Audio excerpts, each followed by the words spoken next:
बिस्मिल्लाहिर्रहमानिर्रहीम, अस्सलाम वालेकुम। लैब में डॉक्टर शाहिद मसूद के साथ मैं हूँ सुमेरा सलीम। नाज़रीन, सुप्रीम कोर्ट ने फैसल वाडा साहब और मुस्तफ़ा कमाल साहब को तौहीन अदालत के शो कॉज नोटिस जारी करते हुए ज़ाती हैसियत में पेश होने का हुक्म दे दिया है। तो दूसरी जानिब वज़ीर आला खैबर पख्तूनख्वा अल यमीन गंडापुर साहब ने वफाकी हुकूमत को सूबे के वाजबात और लोड शेडिंग का मसला हल करने के लिए 15 दिन का वक्त दे दिया है। इसके अलावा भी दीगर मौज़ूआत पर आज हम गुफ्तगू करेंगे। स्टूडियो में हमारे साथ मौजूद है डॉक्टर शाहिद मसूद। अस्सलाम वालेकुम डॉक्टर साहब। वालेकुम जी, आपको। डॉक्टर साहब, आज जो है अदालत की जानिब से तौहीन अदालत के शोकॉज नोटिस जारी किए गए हैं। ये जो हालात हैं, इसमें आने वाले दिनों में क्या मज़ीद कशीदगी बढ़ेगी? बढ़ेगी।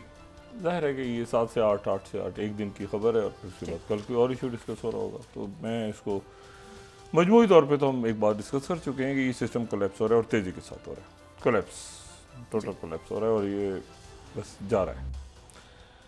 अच्छा, अब इसमें लेकिन आप सिर्फ ये देखें कि इसमें अगर हम कोई भी एक कट ऑफ डेट रखें, चाहे वो हम रखें इस अरेंजमेंट के बनने के बाद की जी, या हम रखें केयर टेकर हुकूमत की इससे पहले, या हम रखें जो पीडीएम की हुकूमत थी, पीडीएम 1, या हम रखें खान साहब की हुकूमत की, या हम रखें शाम अपना शाहिद खान अब्बासी साहब की, या नवाज शरीफ साहब की, या हम उसे पहले ले जाएं 2014 से चले हम स्टार्ट कर लेते हैं, या हम उसे पहले से कर लेते हैं। ये सारा जो कुछ हो रहा है मुल्क में, पाकिस्तान में जी, उसके नतीजे में जो लार्जर पिक्चर है वो ये है कि पाकिस्तान खड़ा कहाँ हो गया। अच्छा, ये सवाल ये है, और खड़ा हुआ है फाइनेंशियल में बात कर रहा हूँ। अब इसको ले जाएं आप 2007 में ले जाएं या आप 2001 में ले जाएं, कहीं भी ले जाएं, किसी भी कोई भी कट ऑफ डेट जो पॉलिटिकल पार्टियां हैं या जो उससे हट के आप कोई भी कट ऑफ डेट रखें, उसके बाद आप हर गुजरते रोज़ को देखें कि प्रायोरिटीज़ क्या हैं लोगों की। प्रायोरिटीज़ होती है ना कि यार आज मेरी क्या प्रायोरिटी है, मतलब है कि कोई मुल्क के लिए आज क्या करना है। ठीक है, जिस मुल्क में जो है वो कौमी तराना भी पेड हो, मीडिया पे चल रहा हो, और उसके दिन इश्तिहार भी 23 मार्च के उनके भी पैसे लगे हों और उसमें खाया पिया जा रहा हो, तो वहाँ पर क्या बात की जाए। इशू ये है कि इस पूरे अरसे में अगर आप देखें तो सवाए एक चीज़ के कि यहाँ से एग्ज़िट हुआ और उसका पाकिस्तान पे जो लोग बात करते थे कि ये कंबोडिया बन जाएगा या इतना नुकसान होगा, खाना जंगी हो जाएगी, खुदा जाने क्या हो जाएगा। बहुत बड़ी तादाद में फ़ौजें थीं और यहाँ पे उसके बाद एक हुकूमत उनका सेटअप बना है और वो ठीक होगा। मैं तो पूरी उम्मीद करता हूँ कि वो ठीक होगा। आने वाले दिनों में खुद ही वो अपने आप को ठीक करेंगे। कोई चाइना है, रशिया है, वो यहाँ पे ज़्यादा इस इलाके में गड़बड़ बर्दाश्त नहीं करेंगे। लेकिन पाकिस्तान ने अगर आप देखें कि आपके इश्यूज़ क्या हैं और पाकिस्तान कहाँ जाके खड़ा हुआ है आज इन्वेस्टमेंट के हवाले से। बाकी तो तकारीर है ना सारी कि ये कर देंगे तो वो कर देंगे, तो सिंगापुर बना देंगे, तो फलां कर देंगे, तो ढमाकना कर देंगे। लेकिन अगर आप ये पिछले 10-15 सालों को या 20 सालों का कहीं से भी कट ऑफ डेट लगा लें आप, तो IMF का डेलीगेशन बैठा हुआ 23 तारीख तक बैठा है। खामोशी से उनसे बात हो रही है और बात सामने डिस्कस नहीं की जा रही है अवाम के कि क्या है। लेकिन हमारे मेहताब हैदर साहब हैं, शहबाज राना हैं, बाकी लोग हैं जो नज़र रखते हैं बहुत ज़्यादा मईशत पर, अंदर की खबरें निकाल के लाते हैं। तो इस वक्त असल मामला ये कि आने वाले दिनों में पाकिस्तान के साथ, मतलब पाकिस्तानी के साथ क्या आने वाला है। पाकिस्तान तो उसमें हमें उनको भी इंक्लूड करना पड़ेगा ना जिन्होंने बाहर भाग जाना है, जो कह रहे हैं कि जी हमारे पास पैसा है तो है ना, हमारा दिल करेगा हम जहाँ मर्जी लगाएं, हम जहाँ मर्जी, हम तो रहते ही नहीं है इधर, हम तो। और जा जाके अब अच्छा वो भी अब ख़त्म हो गया किस्सा कि वो जाके कहेंगे कि सरमायाकारी करें हमारे यहाँ, क्योंकि उनका तो वो तो खुद उनके बयान सबके आ रहे हैं कि भाई हमारा अगर बाहर पैसा है तो हम बाहर में आज़ादी से हम रहते हैं, तो क्यों है, हमारी मर्जी है, कौन है जो हमसे पूछे। ये भी तो एक दिलचस्प किस्सा आ रहा है ना सामने। तो यहाँ तो जिन्होंने रहना मरना है वो पूछे, हम क्यों पूछ रहे हैं। ठीक है ना, हमारी तो जहाँ मर्जी हम पैसा लगाएं। यहाँ जो बेचारा तनूर वाला, जो बेचारे इंडस्ट्रियलिस्ट हैं जिनके पास कुछ नहीं, तो वो क्या करें, वो भी बेच बूझ के बाहर निकल जाए। ठीक है, ये भी एक तमाशा पहली दफ़ा ये हो रहा है, इस तरह कभी हुआ नहीं है। ये भी एक नया मंजरनामा है। ठीक है, और उन लोगों को प्रोटेक्शन भी है, ऐसा भी कभी नहीं हुआ। मतलब है कि एक मैंने आज ये बात पूछी काफ़ी अपने दोस्त अहबाब से कि आखिरी दफ़ा स्कूप स्कूप होता है ना मीडिया में, जर्नलिज्म में स्कूप होते हैं। हम तो जाहिर है कि जितना अर्सा हमने देखा अपने सीनियर्स को, अपने कोलीग्स से सीखा सारा, तो स्कूप होता है अमूमन जो मीडिया करता है वो करता है करप्शन की स्टोरीज पे, या ये है कि अगर या बीट है किसी की तो बीट रिपोर्टर्स जो हैं या बीट के जो कवर कर रहे हैं वो इकॉनमी पे लिखेंगे, अदालत है तो अदालती मामला पे। लेकिन अदरवाइज जो इन्वेस्टिगेटिव रिपोर्टर्स हैं वो स्टोरीज करते हैं करप्शन की, मेगा करप्शन की। तो मैंने कहा आखिरी दफ़ा ये मेगा करप्शन की स्टोरी कब आई है? तो वैसे स्टोरी नहीं आ रही, यानी करप्शन की स्टोरियां ही, यानी पहली दफ़ा ऐसा हुआ है। वरना ये होता था, मैं आपको बड़े एक इंटरेस्टिंग बात बताऊं कि स्टोरीज मीडिया में आती थी और उनके ऊपर फिर एक्शन होता था। और ये भी मैं कोई 100 साल पुरानी बात नहीं कर रहा कि जी अब जैसे गंदम स्कैंडल है, अब गंदम स्कैंडल को ये नहीं कि गंदम स्कैंडल के जिम्मेदारों को कटहरे तक लाया जाए, मतलब कोशिश ये कि गंदम स्कैंडल दब जाए, लोग भूल जाएं कि यार गंदम को भी कभी कुछ स्कैंडल था। ये पहली दफ़ा ये मैं कह रहा हूँ सिस्टम कोलैप्स होगा, वो ऐसे यही उसकी ये निशानी है कि जी वो मतलब है कि दरमियान में छोटा सा फेज़ आया था जो इम्प्रेशन क्रिएट हुआ था कि जी वो मनी लॉन्डर्स को, स्मगलर्स को रोका जा रहा है, उसके नतीजे में वो सारा का सारा कहीं गायब हो गया और लोगों में बड़ी उम्मीद सी बनी थी। लेकिन देखें ना अब जो सिचुएशन क्रिएट हुई है तो वो तो बड़ी अजीब सी हो गई है, बड़ी अजीब सी सूरत हाल क्रिएट हो गई है। अब इससे कैसे निकलना है रे? आप देखें ना कब आया था, इससे एक करप्शन स्कैंडल चल रहा है सुबह से लेकर शाम तक, और वो चले, मतलब उसमें मुझे कोई इतराज़ नहीं। वो है 190 मिलियन पाउंड चले जा रहा है, चले जा रहा है, चले जा रहा है, चले जा रहा है। फर्क होगी तोशा खाना, भाई जो मर्जी करना है करें उसको, मगर बाकी क्या हो रहा है मुल्क में वो उसको तरह दबा के रखना है। उसकी वजह यह कि जो बाकी जो कुछ हो रहा है अगर वो डिस्कस होना शुरू हो गया तो सिस्टम जल्दी गिर जाएगा, मतलब कल ही गिर जाएगा। जैसे वो जावेद इकबाल साहब का कॉलम जो जावेद चौधरी साहब ने लिखा था कि जावेद इकबाल साहब ने कहा कि मैं अगर ये करप्शन के केस सारे खोल दूं, उनका एक मकालमा छपा था बड़ा मशहूर जो जावेद चौधरी साहब ने अपने कॉलम में लिखा, तो उन्होंने कहा मैं सारे करप्शन केस खोल दूं तो आपकी हुकूमत भी गिर जाएगी। खान साहब को ये कहा था। तो खान फिर उसके बाद क्या हुआ, वो एक गलत खानी, तैयबा गुल और वो सारा मामला चलता। लेकिन मसला ये है कि ये इतना करप्ट सिस्टम है अक्रॉस द बोर्ड कि इसको इतना सा भी छेड़ेंगे ना अगर किसी को, इतना सा भी, तो जैसे छोटी सी ईंट नहीं तो पूरा किला गिर जाता है। ये खड़ा ही करप्शन पे है। अच्छा मसला ये है कि जिन्होंने खान साहब के दौर में करप्शन की उनमें से मेजॉरिटी चली गई, वो आईपीपी में इधर उधर चले गए, उधर वो जाके छुपे बैठे हैं। देखें ना पहले जो है एक कमाल देखें आप जरा कि पहले जो पीडीएम की जमातें हैं या मालम, वो सारे कहते थे कि मालम जब्बा केस को खोला जाए। अब नहीं कहते क्योंकि उसमें जो लोग थे वो सारे वो इधर आ गए। ये एक अजब तमाशा है कि मालम जब्बा, ये क्या था, बिलियंस जो सुनामी का ट्री तेरी क्या था वो दरख्त लगने थे, ये वो इसमें करप्शन हो रही है, इसमें अब सारे चुप हैं क्योंकि सारे इधर से उधर हैं, उधर से इधर हैं, इधर से उधर हैं, सब चुप हैं। वो सिर्फ 190 से 190 को भी ज़्यादा नहीं छेड़ सकते आप, क्योंकि उसमें भी कई शख्सियात आ जाएंगी ना फिर जो इधर से उधर गई, उधर से उधर, तो उसको भी धीमे धीमे धीमे धीमे गंदम को भी रोका हुआ है। अब ये ज़्यादा से चल सकता है सिस्टम, अगर ये सिस्टम ज़्यादा से चल सकता है तो फिर नैब की क्या ज़रूरत है, हमें FIA की क्या ज़रूरत है? तो क्या अदारे एहतसाब के लिए बनते हैं ना कि पॉलिटिकल इंजीनियरिंग ना हो, मगर किसको मकसद तो है कि चोरी चकारी नहीं हो रही, ये बाहर पैसा गया है, कैसे गया है, वो भी धीमे धीमे उसको भी दबा दिया गया कि भाई ज़्यादा मत छेड़ें इस वक्त। यार ख्वाम में जो है ना, मतलब एक इतना खूबसूरत सिस्टम खड़ा हुआ है, तो ठीक है लोग जाएं, मतलब है कि रोटी नहीं है तो क्या हो गया, केक खाएं। लेकिन आप ये देखें कि वो ये पहली दफ़ा हो रहा है कि वो दबाया जा रहा है कि यार एक मिनट हट जाओ यार, ठीक है ना, वो हो गया ना, कीड़े वीड़े थे गंदों में तो दबाओ ना, छोड़ दो ना, बस ख़त्म करें। आपको क्या मसला है? ठीक है, इंसान के जिस्म में ऐसे कीड़े होते हैं, बैक्टीरिया से होते हैं ना, बैक्टीरियाज और बाकी जो वायरसेस और ये सारे होते हैं, तो क्या मसला है, थोड़े से और कीड़े चले जाएंगे। अच्छा तो ये भी है एक अजीब तमाशा है। अच्छा इस तो पूरे तमाशे का असर क्या हुआ है, मैं जो बात कहना चाह रहा था ना कि आप 1 साल कट ऑफ डेट लगाएं, 2 साल लगाएं, 4 साल, 5 साल, 10 साल, वो आप रियासत उसकी कॉस्ट पे करती है। हर जो काम है ना, ये मैं बात शख्सियात की नहीं कर रहा, शख्सियात तो उनको तो छोड़ ही देना, कोई शख्सियात कहीं पर भी, मैं किसी उसमें नहीं जाना चाह रहा।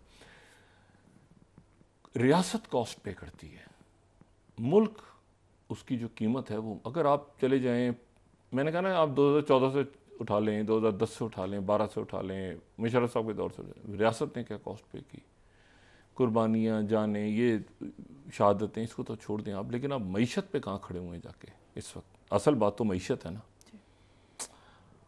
मईशत पे आप इस तरह से खड़े हुए हैं। आज ये मेहताब हैदर साहब की स्टोरी भी छपी हुई है, और शहबाज राना साहब की, और अशरफ मलगम साहब की, जो तीनों ज़बरदस्त लोग हैं। वो ये कहते हैं कि IMF ने पाकिस्तान से अखराजात में कमी का मुतालबा कर दिया। अच्छा, अभी खबर की गहराई देखें ज़रा, ये इस खबर में है क्या, रियासत क्या कीमत अदा कर रही है इन सारे ये जो अटकेलियाँ लगी हुई हैं ना, ये उधर चला जाए, ये फलां इलेक्शन जीत जाए, ये इलेक्शन से डिस्क्वालीफाई हो जाए, इसको सज़ा मिल जाए, इसको, आप सिर्फ जलसों की कॉस्ट निकाल लें पिछले 2 सालों, ये PDM के और PTI की जलसों की कॉस्ट निकाल लें, तो आपको लगता है कि पूरे मुल्क का शायद वो कर्जा ही जलसों में था। मतलब इतना हमारे यहाँ एक हिजान बपा है कि उसके नतीजे में आप ये देखें क्या है, पाकिस्तान के ज़िम्मे जो कर्जे हैं, कर्जे हमने लिए हुए हैं, हमें पता है, और उन पर जो सूद है वो भी अदा हो रहा है।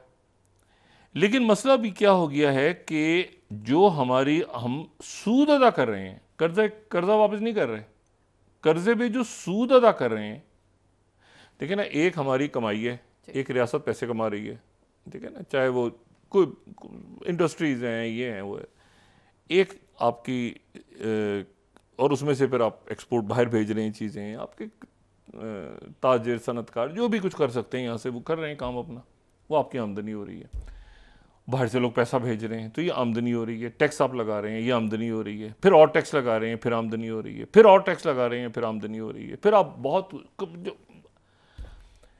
अब जो आमदनी हो रही है, एक तरफ आमदनी हो रही है और एक तरफ अखराजात हैं और कर्जा है। अब जितनी आमदनी हो रही है, कर्जे का जो सूद है सिर्फ उससे ज्यादा हो गया है, कर्जा अपनी जगह है, टोटल आमदनी से कर्जों का जो सूद आपने अदा करना है वो उस सूद कहीं ज्यादा हो चुका है। यानी मिसाल के तौर पे अभी खबर जो है अशरफ मलगम साहब की, वो ये कह रही है कि वफाक जो है वो खालिज आमदनी से बढ़ के सिर्फ सूद की अदायगी 205 अरब रुपए ज्यादा कर रहा है। कर्जा अपनी जगह है, कर्जे में कोई, मैंने आपसे कहा ना कि हमारे सबसे बड़ी कामयाबी करार ये दी जाती है कि जी हमारा स्टाफ लेवल मुआहदा हो गया, IMF का कामयाब दौरा, कर्जे का मतलब भाग गए, फिर उसके बाद जो करते हैं वो भाग गए, फिर दूसरी नस्ल आई, वो उन्होंने देखा भाई क्या हुआ है, क्या करके गए, हफीज शेख किधर है भाई, तलाश करो, उनको तलाश करो, फलाने को तलाश करो, वो मैंने एक नाम ले लिया हफीज, सारे वो सब भाग गए। और उसके बाद फिर पीछे क्या हुआ, वो पीछे आने के बाद पता चला कि जी ये तो ऐसे हुआ था, और ये कॉस्ट रियासत पे करती है। और चूंकि अकाबरीन को भी कहीं वो भी अपनी देख रहे होते हैं, सिलसिला इधर उधर हमने दाएं बाएं हो जाना है कहीं, तो उसका रिजल्ट ये निकल रहा है कि अब जाके अगले माली साल कर्जों पे सूद 9,787 अरब रुपए तक चला जाएगा, यानी सूद।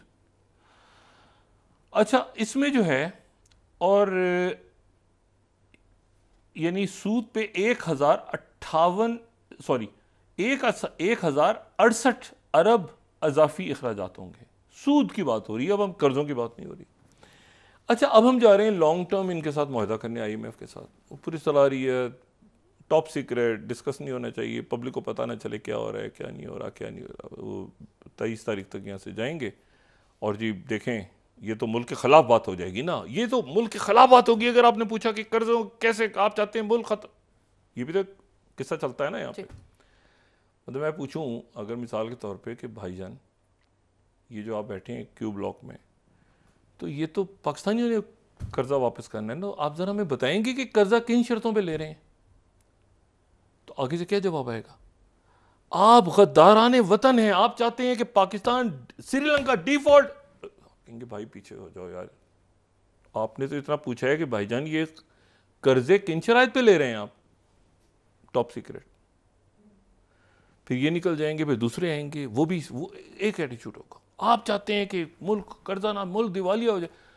खरबों रुपए की जायदादें हैं बाहर, खरबों रुपए की डॉलर्स में। और ये मैंने आपसे कहा ना कि अब ऐसी जगह आ गई है कि इसको चलाना भी जाएंगे तो सिस्टम नहीं चल रहा। मैं कहता हूँ सिस्टम जा रहा है, चलाना भी जाएंगे। ये अभी तो आपकी जो आपने एक आज़ाद कश्मीर का, अल्लाह का शुक्र है, मामला हल हुए, उसके नतीजे में आपने जो पैसा यहाँ से दिया तो वो था जो एमरजेंसी में और यहाँ यूज़ होना, वो आपने दे दिया उनको। लेकिन मसला ये है कि रूल ऑफ लॉ में जब तक ये नैब के अदारे और बाकी अदारे अक्रॉस द बोर्ड अकाउंटेबिलिटी नहीं करेंगे और करप्शन होती रहेगी और होती रहेगी, कॉस्ट अदारा, रियासत कीमत अदा कर रही है।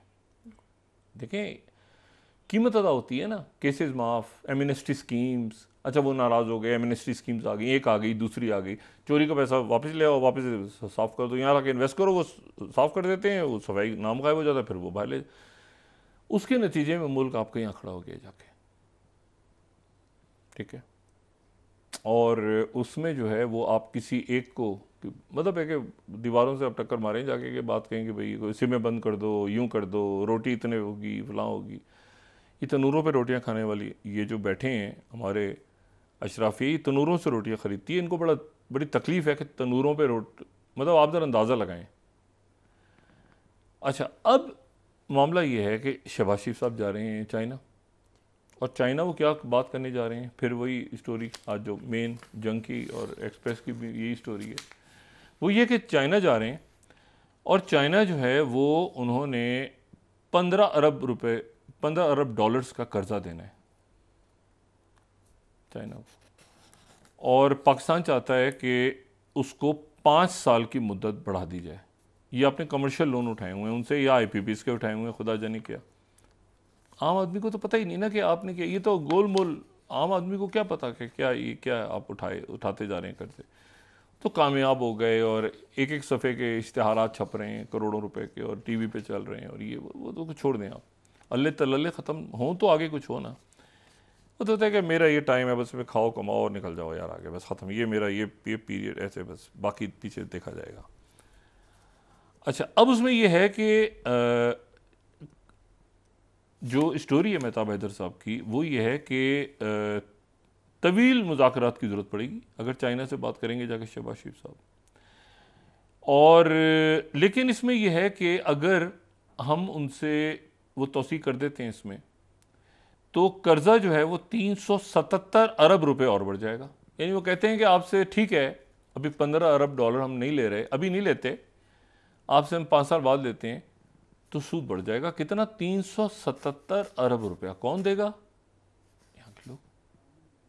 और जो आपके मत्थे लगे हुए हैं इस वक्त, आप उनसे बात करेंगे तो कहेंगे यार एक मिनट, हमारा पैसा है तो आप कौन होते हैं, हम जहाँ मर्जी लगाएं, हम जहाँ मर्जी रखें, जिस मुल्क में मर्जी रखें, आप मरें खपें इधर आप बैठें, हमारा क्या ताल्लुक है।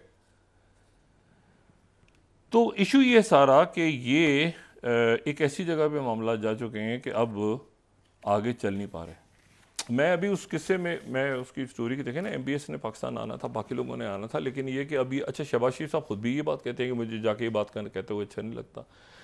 तो फिर कई दफ़ा वो कह चुके हैं कि भाई हालात ऐसे हैं, वो हर दौरे के बाद ये बहुत दफ़ा वो कह चुके हैं, लेकिन अब उनको चाइना इसलिए जाना पड़ रहा है कि वो चाइना से कहें कि भाई आप ये कर्जा जो है अभी ना लें। 15 अरब डॉलर कहाँ से देंगे आप, आपके रिजर्व्स कितने हैं जो आप उनको 15 अरब डॉलर चाइना को वापस करेंगे। और चाइना अगर इसको 5 साल कर देता है आगे, तो फिर उनका सूद बढ़ जाएगा। तो ये आप मुझे बताएं कि क्या इस तरह, और आप फिर प्रायोरिटीज़ देखें, आप ये सारी चीज़ें छोड़ दें, आप प्रायोरिटीज़ देखें कि प्रायोरिटीज़ क्या हैं। प्रायोरिटी ये है कि जी उसने आज उसको कितने मुक्के मारे, उसने आगे कौन सी गालियाँ दी, उसने जवाब क्या दिया, रियासत के ये इश्यूज़ हैं। और फिर आप छोटा सा बीच में कहीं वो हल्का सा टीज़र कि जी नौजवान बड़े ये हैं और वो खुश हैं और ये सारे, और आप देखें कि आप उनके लिए छोड़ के क्या जा रहे हैं। मतलब मुझे अच्छी तरह याद है कि कोई 1.25 लाख से स्टार्ट हुआ था अभी चंद साल पहले, ये हर शख्स को 1.25 लाख रुपए का मकरूज़ है, आपको 3 लाख से ऊपर हो गया, वो फिगर ही नहीं आ रही सामने। और वो ये रियासत कॉस्ट पे कर रही है। तो अब वो वहाँ चूँकि खड़े हो गए हैं ना अब जाके कि पैसे, तो अब वो जगह आ गई है कि अब इसको मतलब ये इसको मसले को हल करना पड़ेगा, या इसको लड़ाइयाँ लड़ते जाएं, ना कि लड़ाइयाँ लड़ते जाएं, मरते जाएं, अच्छा ये होगा, फलां होगा, ये होगा, वो होगा, या क्या मुल्क चला लें रूल ऑफ लॉ के तहत। और रूल ऑफ लॉ के तहत उस वक्त तक मुल्क नहीं चलेगा जब तक कि आपकी स्टेबिलिटी नहीं आएगी पॉलिटिकल, और ये आपका कोई रूल नहीं बनेगा। कल मैंने मिसाल दी थी ना कि ये इसी पाकिस्तान में आपकी चलती ये है ना मोटरवे, कैसे मोटरवे के ऊपर जो है वो चालान हो जाता है, हर आदमी का होता है। अब यकीन करें कि वो मोटरवे की पुलिस जो है वो कैमरे लगे होते हैं, वो गाड़ी कहते हैं खड़ी करो, पीछे वो जाते हैं, वो अगले उस पर खड़ी कर देते हैं गाड़ी, फिर वो लड़ाई झगड़ा शुरू करें, आप आगे पीछे तस्वीरें उतर रही होती हैं कैमरों से। इसी मुल्क में है ना, तो इस मुल्क में आप हर सड़क को मोटरवे क्यों नहीं बना सकते?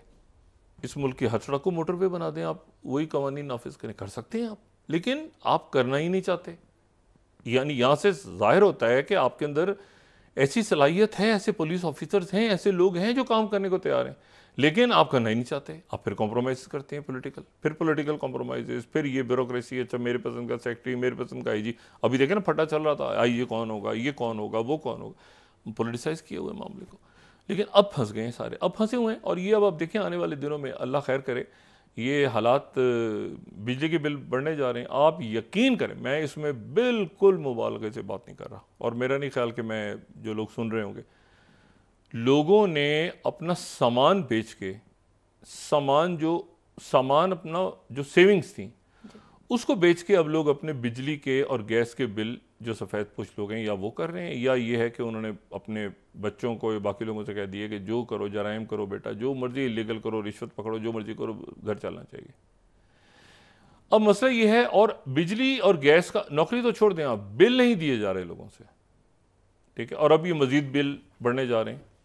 और साथ ही दो खबरें आ रही हैं, एक तो ये बिल बढ़ेंगे, एक ये कि लोड शेडिंग होगी, और तीसरा ये कि मुश्किल फैसले तो हमें करने होंगे ना। मतलब मुश्किल फैसले आवाम को भुगतने, आवाम को, इनमें से किसी को नहीं, एलीट को सवाल है कि आप इनमें से कोई शख्स एक इतनी सी चवन्नी छोड़ दे, वो जो है वो मतलब है कि वो लोड शेडिंग भी होगी, मुश्किल फैसले करने होंगे आवाम को ये आप सुनते सुनते जो है ना ये आपके अच्छा। लेकिन अब वहाँ खड़े हो गए हैं कि वहाँ पे ये जो आज़ाद कश्मीर में हुआ मसला कि उन्होंने मनवा ली अपने मुतालबात।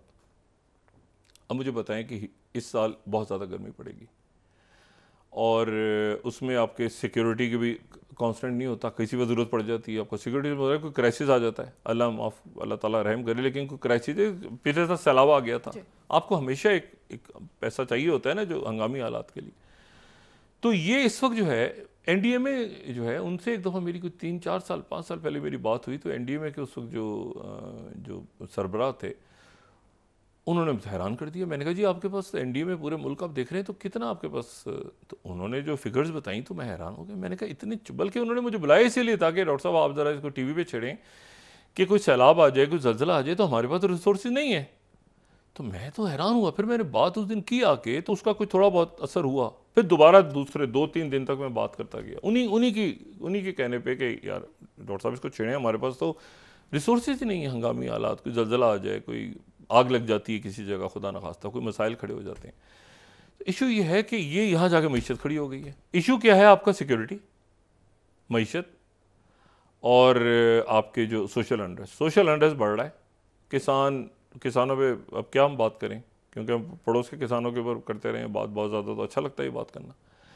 अब वो जनाब उनसे मिलों से कहा है कि आप ख़रीद लें, उधर से उधर वो पैसा बनेगा, उधर से ये होगा, उधर, मतलब है कि मतलब इट्स मैस। और ये अफसोस की बात यह है कि रियासत पे कर रही है, मतलब मुल्क, एक लोग, अवाम भी तो है ना, अवाम इसकी कीमत अदा कर रहे हैं।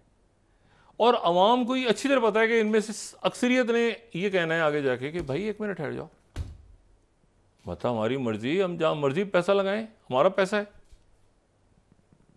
ये अजीब बात है कि आप यहाँ पे लगाए ना ठेला सब्जी का, हमारा तो इशू नहीं है, हमने तो जहाँ मर्जी हमें दुनिया में हम लगाएंगे पैसा। ये भी एक नई चीज़ आ गई है। इसलिए ये सिस्टम जो है, अब ये सिस्टम जो है ये बिल्कुल एक ऐसे एज पे खड़ा है कि अगले आने वाले दिनों में अब अदालतें कैसे रिएक्ट करती हैं, ये सारा आपको जो है ना, मतलब है कि ये आपको बेचैनी, हलचल, क्योंकि मैंने आपसे कहा ना, अब इसमें ये फिगर्स भी ऐड कर लेते हैं ना उसमें, कि ये भी फैक्टर अपनी जगह कि सूद बढ़ गया। अच्छा, इसमें अब आप आ जाएं कि मीटिंग ऑफ द डे, ये मीटिंग ऑफ द ईयर कह लें या जो भी कह लें, वो जनाब ख़त्म हुई, और वो ख़त्म हुई, मैं अगर 2 मिनट ले सकता हूँ इसमें वक्त में, या अभी ब्रेक ले लें? जी, मीटिंग ऑफ द डे, ये मीटिंग ऑफ द डिकेड कह लें या मीटिंग ऑफ द ईयर कह लें या जो भी कह लें, वो आज ख़त्म हुई, और वो एक बहुत ही अजब अंदाज में ख़त्म हुई दो शख्सियात के दरमियान। वक्फा लें, उसके बाद बात। जी, ब्रेक के बाद डिस्कस करते हैं। नाज़रीन वापस आते हैं एक छोटे से ब्रेक के बाद।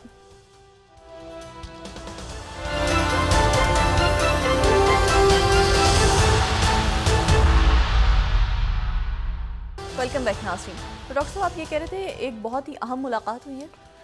ये बड़ी अहम मुलाकात हुई है, और इसको अगर हम तनाजुर में देखें कि जहाँ पे हम मौजूद हैं, दुनिया में ज़ाहिर रहते हैं, तो ये मेरा ख्याल है कि इसको मुलाकात ऑफ द ईयर, और भी अहम मीटिंग्स होनी है इस साल बहुत, लेकिन ये मुलाकात इस वक्त बहुत इंपॉर्टेंट, और ये जो है ये हुई है प्रेसिडेंट पुतिन और चाइना के प्रीमियर शी जिनपिंग के दरमियान। 2 रोज़ा दौरा, पहला उसका दिन तो गुजरा बीजिंग में, और ग्रेट हॉल में ज़बरदस्त किस्म का इस्तकबाल हुआ प्रेसिडेंट पुतिन का, खाना शाना खाया, वॉक भी की, जैसे हमने पहले बात की थी, गप्पें भी लगीं।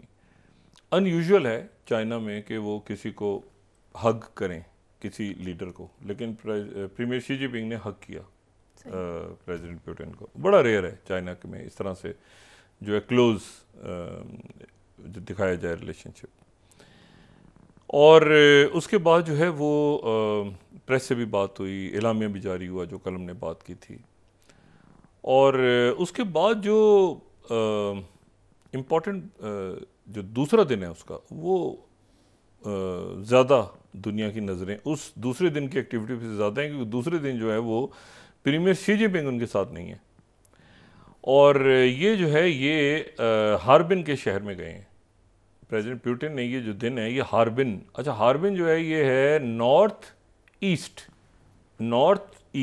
ऑफ चाइना, और इसको आप इस तरह समझ लें कि ये हार्बिन का शहर है, और ये जो ट्रांस साइबेरियन रेलवे एक ज़माने में, जब मतलब कोई सदियों पुराना शहर नहीं है, ये आप चलें है सदियों पुराना, आप कह सकते हैं ट्रांस साइबेरियन, जब 19वीं सदी में, तो यहाँ पे बड़ी तादाद में रशिया से लोग आए, और फिर उसके बाद जब इनकलाब आया गुजरी सदी के शुरू में, तो बहुत बड़ी तादाद में जो है रशिया से लोग यहाँ आके आबाद हो गए हार्बिन में। तो यहाँ पे रशिया के लोग भी हैं और चाइना के लोग भी हैं। बीच में जब तलखी हुई दरमियान में रशिया और चाइना की कुछ वक्त, तो ये यहाँ पे झड़पें वगैरह भी हुई, लेकिन मजमूई तौर पे ये जो शहर है ये रशिया और चाइना दोनों का यहाँ पे सकाफत है। तो वहाँ पे प्रेसिडेंट पुतिन ने आज का दिन गुजारा, और जाहिर है कि वहाँ पे कल्चरल एक्टिविटीज़ भी हैं, मैंने कहा रशियंस भी हैं, चाइना भी है, सब कुछ है, तो वो दिन वहाँ गुजारा। लेकिन जो एक उनका दौरा है वो हुआ है वहाँ पे हार्बिन इंस्टीट्यूट ऑफ टेक्नोलॉजी। अब हार्बिन इंस्टीट्यूट ऑफ टेक्नोलॉजी जो है उसका दौरा उन्होंने किया है।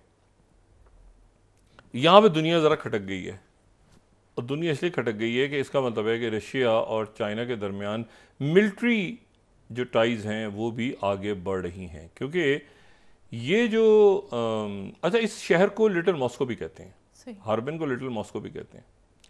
ये जो हार्बिन इंस्टीट्यूट ऑफ टेक्नोलॉजी है, इसको चाइना की MIT कहा जाता है। मतलब चाइना की जो बहुत सी टेक्नोलॉजी और चिप्स से रिलेटेड मामलात और आर्टिफिशियल इंटेलिजेंस और सेमीकंडक्टर्स और ये बहुत रिसर्च यहाँ पे बहुत ज़्यादा हो रही है हार्बिन इंस्टीट्यूट ऑफ टेक्नोलॉजी में। और इसीलिए जो हार्बिन इंस्टीट्यूट ऑफ टेक्नोलॉजी है इसके ऊपर सैंक्शंस आयद कर दी थी अमेरिका ने, कि यहाँ के जो स्टूडेंट्स हैं, जो ग्रेजुएट्स हैं, वो अब अमेरिका नहीं आ सकते और अमेरिका से यहाँ नहीं जा सकते, क्योंकि ये टेक्नोलॉजी टेक वॉर के अंदर एक बहुत अहम रोल है इसका, हार्बिन इंस्टीट्यूट ऑफ टेक्नोलॉजी का। और हार्बिन, इसको अगर किसी ने समझना हो तो ये पुरानी स्लाइड में 2020 की दिखा रहा हूँ, ग्लोबल टाइम्स की, कि new graduates of US black listed Harbin Institute of technology earn big in China.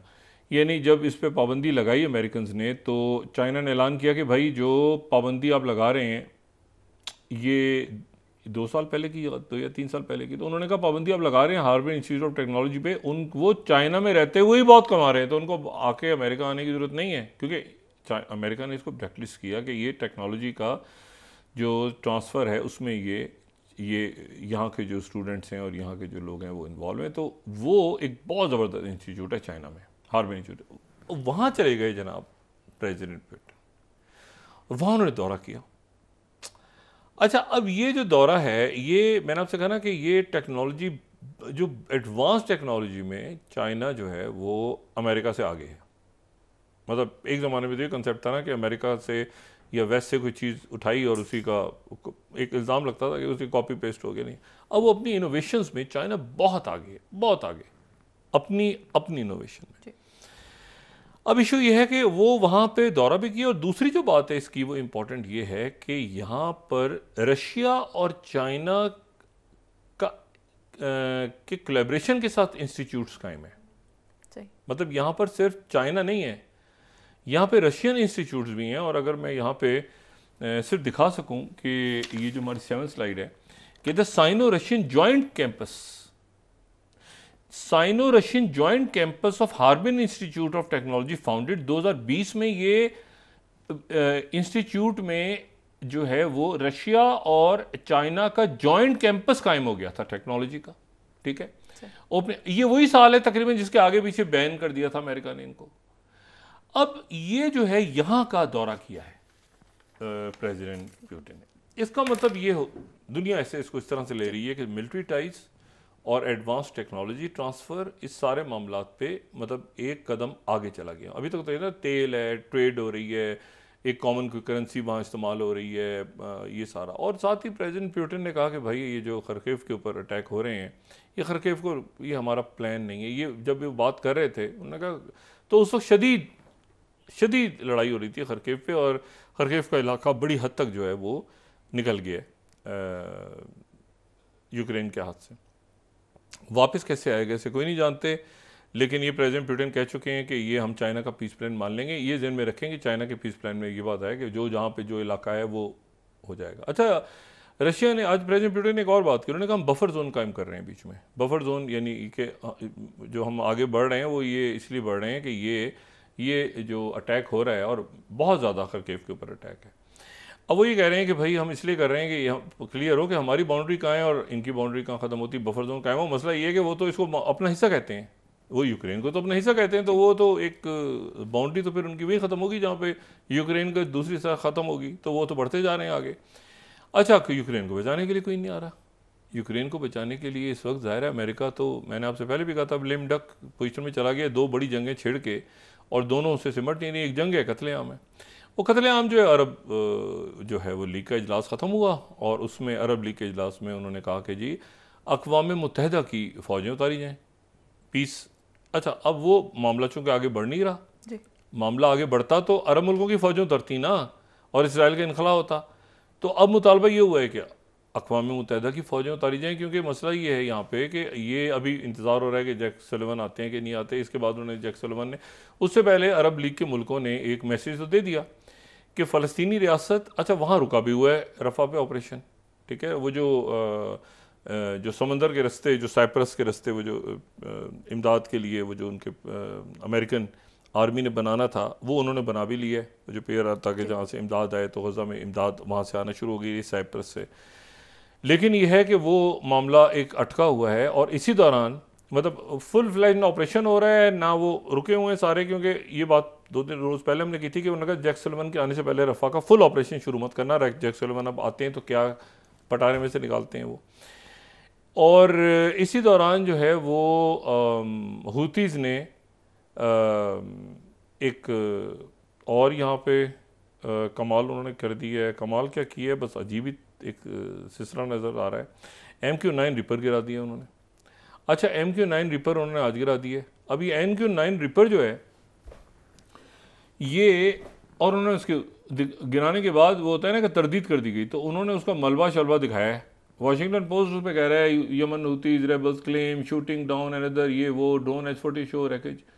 ओ भाई, क्लेम किया जब रैकेज उन्होंने वो मलबा दिखा रहे हैं तो गिराया है ना फिर।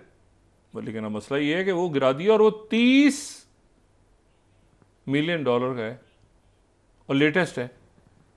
अब ये एक नई फोर्स खड़ी हो गई है हुतीस की, जो मैंने आपसे कहा ना कि ये जिसमें मतलब लैंड टू सी भी गिरा अटैक होता है इनका, ये लैंड टू एयर भी करते हैं। और ये देखें ना, लैंड टू एयर है ना, रिपर 9 अगर गिरा, MQ9 गिरा दी है इन्होंने, तो ये कोई मतलब लेटेस्ट टेक्नोलॉजी है, मतलब MQ सीरीज़ की। और ये उसका वो रैकेज दिखा भी रहे हैं कि भाई ये देखें, ये हमारे पास है। अब मसला ये है कि ये वहाँ पे कत्लेआम होता है तो हुतीस को कौन संभालेगा? चाइना और रशिया ने अभी तक हमास के अटैक के बारे में कोई जुमला नहीं कहा। वो फ़लस्तीनी रियासत के ऊपर ही खड़े हैं, बल्कि वो करारदादें पेश कर, वो इंतज़ार कर रहे हैं इस बात का यकीनन कि प्रेसिडेंट ब्लिंकन उनसे क्या बात करके गए हैं। सॉरी, सेक्रेटरी ब्लिंकन उनसे जो मुलाकात करके गए थे शी जिनपिंग से, तो उसमें इलामी में मिडिल ईस्ट का जिक्र, मिडिल ईस्ट से बात क्या हुई थी बात, ठीक है, क्योंकि इससे ज़्यादा खुल के तो चाइना और रशिया कभी आज तक आए नहीं, उन्होंने पोजीशन ली नहीं आज तक कभी भी। और ये बात ध्यान में रखें कि अरब लीग के इजलास में बशार अल असद भी थे, और बशार अल असद की मौजूदगी नहीं, उनके ज़िंदा रहने की वाहिद वजह यह है कि उनकी मदद को रशिया आ गया था, वरना वो फारिग थे, वो तो गए थे, वो तो रशिया आ गया 2015 में, तो वो बच गए बशार अल असद और उनकी हुकूमत, और वापस अरब लीग में वापसी हो गई। तो रशिया फुल फ्लैश इन्वॉल्व है मिडिल ईस्ट में भी और इन्वॉल्व है अफ्रीका में भी। चाइना भी कहीं मौजूद है, लेकिन वो चाइना एक होता है ना कि खामोशी के साथ डिप्लोमेटिक आगे भी, रशिया आगे वार्नर ग्रुप और ये वो फुल मतलब जंगो जदल। इशू ये है सारा कि इसको ये यूक्रेन की जंग को ख़त्म करना ज़रूरी है, बहुत ज़रूरी, क्योंकि ये यूरोप में फैलेगी तो यूरोप जो है वो सह नहीं सकता मज़ीद। यूरोप जो है ये अभी दाइश वाइश और ये सारी जंगें भुगत रहा है, और वो जो है वो यूक्रेन के अंदर कितने वहाँ लोग आते हैं, और पोलैंड और ये और वो सारा, इस जंग का खात्मा ज़रूरी है। और इसमें कहीं रशिया को भी, क्योंकि रशिया के पास बहुत जगह है, बहुत रिसोर्सेज है, तो वापस अगर ये पीस होता है तो ये यूक्रेन के आम लोगों की तो क्या गलती है इसमें, तो उनको भी कहीं मतलब कैसे होगा मैं नहीं जानता, लेकिन कोई पीस प्रोसेस आगे बढ़ना चाहिए और ये कत्लेआम रुकना चाहिए, क्योंकि ये कत्लेआम में यहाँ सब बिटेल, अच्छा सब ये महसूस, एक अजब बात है कि जो इजिप्शियंस हैं चाहे उनके लीडर्स हों, वो समझ रहे हैं कि हमारे से बिट्रेयल हुआ है। हमने एक बात पब्लिकली कह दी और हमसे बात की आके सेक्रेटरी ब्लिंकन ने, बाकी लोगों ने, उन्होंने फ़ोन किया बाइडन ने, हमने आवाम को बता दिया भाई ऐसे होने जा रहा है और हमारे मुज़ाकरात हो रहे, फिर ख़त्म हो गए। अच्छा, फिर वो कतर दरमियान में आया और कतर ने बहुत, इन सारे मुल्कों ने बड़ी कोशिश की, सऊदी अरेबिया ने, UAE ने, टर्की ने, और आखिर में वो जनाब जो सबसे बड़े एक गारंटर होता है ना, चौधरी होता है इलाके का, तो उसकी चौधराहट अपनी फारिग हो जाती है। तो ये जो दुनिया में एक सिस्टम गिर रहा है, दुनिया के लेवल में भी तो गिर रहा है, बन रहा है ना, तो चौधरी की जो गारंटी है, पब्लिक गारंटी कि रमज़ान से पहले मैं मतलब हो गई सीज़ फायर, समझ लो हो गई, और उसके बाद रमज़ान गुजरे, ख़त्म हुए, कहाँ पर हम चले गए और वो कत्लेआम जारी है, और वो उसका ओपन एंडेड है, उसका एंड कैसे होगा वो अभी किसी को पता नहीं है कि बीबी नेतन्याहू को क्या जैक सलिवन मना लेंगे आके अब, और वहाँ पे ट्रंप और जनाब तैयारी हो रही है ट्रंप और बाइडन की पहले टाकरे की। आपको पता है ना अमेरिका में तकरीर होती हैं, तो पहली तारीख अनाउंस हो गई है कि इस तारीख को ट्रंप जनाब उतरेंगे बमुकाबला बाइडन, और बाइडन कह रहे हैं कि आओ, मैं इसी घड़ी का इंतज़ार कर रहा था, और ट्रंप आके जवाब दे रहे हैं मैं आऊँगा नहीं, मैं ऑलरेडी मौजूद हूँ, बच्चू भी आ रहा हूँ, अभी सब्र कर, नज़र आऊँगा तुझे, ठीक है, तो ऐसे ऐसे देखेगा इधर उधर, और मैं भी आ रहा हूँ तुझे पकड़ने। तो ये पब्लिक में जो उनकी एक डिबेट्स होती हैं उसकी तरफ अमेरिका बढ़ रहा है, तो एक तरह से वो अब अपने इलेक्शन में चले गए हैं, अमेरिका इलेक्शंस में चला गया है ट्रंप का मुकाबला बाइडन। पीछे जो है इशू, चाहे वो पाकिस्तान हो, चाहे वो यूक्रेन हो, चाहे वो सऊदी अरेबिया हो, चाहे अफगानिस्तान हो, इंडिया हो, उधर म्यांमार हो, उधर दुनिया में कितने, और ये गज़ा हो, बाकी मुल्क हो, हुतीज़ हो, इनको, तो ये सारा ओपन एंडेड छोड़ के, और वो अमेरिका अब इलेक्शन मोड में चला गया है। और ना उनके पास इतनी हिम्मत है कि वो यूक्रेन की जंग ख़त्म करवाएं, ना उनमें हिम्मत है कि गज़ा का मसला मिडल ईस्ट का हल करवाएं। अब जो कुछ होगा ट्रंप के आने के बाद होगा, या पता नहीं बाइडन रहेंगे या ट्रंप आएगा, क्या होगा खुदा जाने पीछे इस दौरान क्या होता है। मैंने कहा ना, मुल्कों ने अपने आप को संभालना है, यानी अपनी मईशत को, अपनी सिक्योरिटी को, कोई क्योस ना बढ़े, कोई सोशल अनरेस्ट ना फैले, ये ना हो जो इस वक्त हो रहा है, या इसको एक दफ़ा करके फिर आवाम को इत्मीनान में लेके यहाँ पर इसको, और कभी कहीं पर देखिए ना, जैसे मैंने आपसे कहा ना दुबई में क्या है कि आपने वो